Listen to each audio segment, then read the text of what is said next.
জনগণের আস্থা এবং জনগণের বিশ্বাস আমাদের উপরে আছে, কিন্তু এই বিশ্বাস এবং আস্থা ধরে রাখার দায়িত্ব কিন্তু জনগণের না। এই বিশ্বাস এবং আস্থা ধরে রাখার দায়িত্ব কার?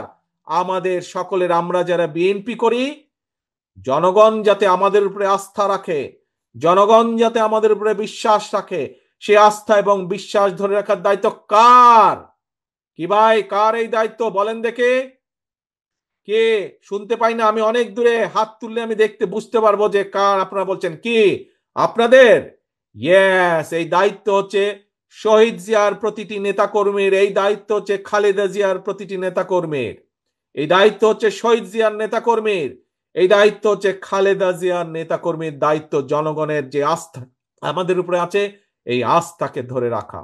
প্রিয় ভাই বোনেরা, আসুন, এই দেশ আমাদের সকলের, এই দেশ বাংলাদেশের 20 কোটি মানুষের দেশ। শহীদ জিয়া স্বাধীনতা ঘোষণার মাধ্যমে এই দেশের কে মুক্ত করার, এই দেশকে স্বাধীন করার যুদ্ধ ঘোষণা করেছিলেন। পরবর্তীতে 90-এ স্বৈরাচারের বিরুদ্ধে আন্দোলন করে স্বৈরাচার মুক্ত করেছিলেন এই দেশ দেশনেত্রী খালেদা জিয়া।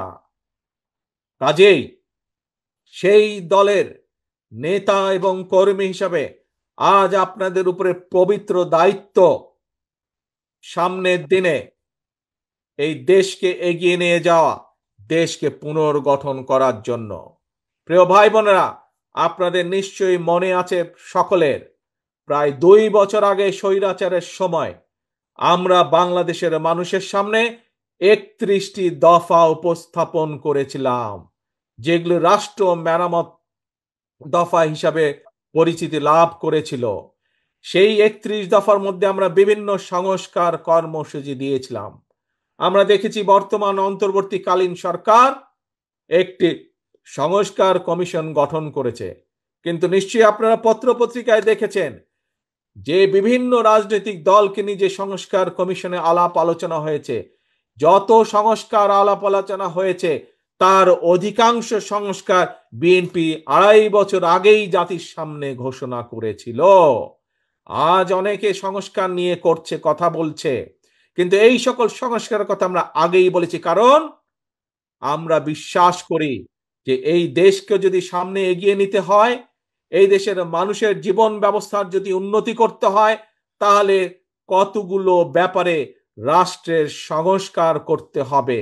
এবং সেই জন্যই আমরা অন্য কেউ চিন্তা করার আগে বিএনপি আপনাদের দলই দেশের সামনে, দেশের মানুষের সামনে সর্বপ্রথম প্রায় 2.5 বছর আগে সংস্কার প্রস্তাব উপস্থাপন করেছি আমরা। প্রিয় ভাই বোনেরা, আসুন, আজকে আমরা স্বৈরাচারকে আমরা বিদায় করেছি, বিতাড়িত করেছি। আমরা দেশের মানুষের সামনে সংস্কার